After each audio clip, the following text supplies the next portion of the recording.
দান সদাকা বলতে আমরা কি বুঝি? আলহামদুলিল্লাহ ওয়াসসালাতু ওয়াসসালামু আলা রাসূলিল্লাহ ওয়া বা'দ। মুহতারাম, মাহে রমাদানুল মুবারক, এই মুবারক মাসে প্রত্যেকটা আমলই অত্যন্ত গুরুত্বপূর্ণ, আল্লাহ পাকের দরবারে খুবই পছন্দনীয়। এর মধ্যে দান সদাকা এটি মুমিনের অন্যতম একটি সিফাত। যেমনটি শুরুতে আপনি কোরআনে কারীমের আয়াত তিলাওয়াত করেছিলেন, ওয়া মিম্মা রাযাকনাহুম ইউনফিকুন। মুমিন তো তারাই, তাদের অন্যতম একটি বৈশিষ্ট্য হলো আমি তাদেরকে যে নিয়ামত দিয়েছি সেখান থেকে তারা আল্লাহর রাস্তায় খরচ করবে।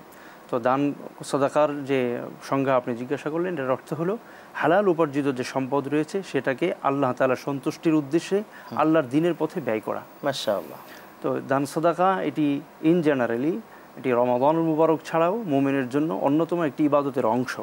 এজন্য কোরআনুল কারীমে বিভিন্ন জায়গায় এই দান সদাকার প্রতি উদ্বুদ্ধ করা হয়েছে। ওমা তুকাদ্দিমু লিআনফুসিকুম মিন খাইরিন তাজিদুহু ইনদাল্লাহ।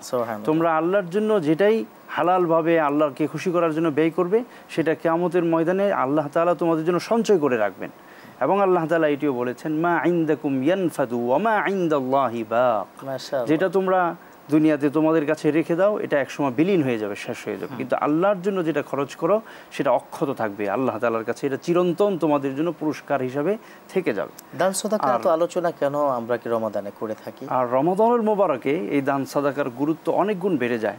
বেড়ে যাওয়ার একটি কারণ হলো এটি যে রমাদানুল মুবারকে যদি বান্দা একটি নেক আমল করে আল্লাহ তাআলা এর বিনিময়ে তাকে ৭০টি নেক আমলের সওয়াব দান করেন। সুবহানাল্লাহ। কোন কোন হাদিসে আছে ৭০০ মাররা, ৭০০। মুমিনের কুল্লু আমালি বানি ইবনে আদম লাহু হাসানাতুন বিআশরি আমসালিহা ইলা ৭০০ দিআফিন। বনি আদমের যে কোনো আমলের বিনিময়ে তাকে ১০ থেকে ৭০০ গুণ পর্যন্ত তার সওয়াব বাড়িয়ে দেওয়া হয়। তো দান সাদাকা যেহেতু রমাদানে আল্লাহ পাক আরও বেশি সওয়াব দান করেন, এই জন্য গুরুত্ব একদিকে বেড়ে যায়।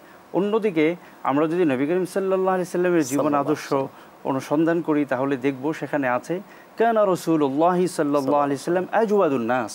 নবীজি এমনিতেই সারা পৃথিবীর সবচেয়ে বড় দানশীল ছিলেন, কিন্তু ওয়াকানা আজওয়াদা মা ইয়াকুনু ফি রমাদান ওয়াকানা মিন আজওয়াদু মিনার রিহিল মুরসালা।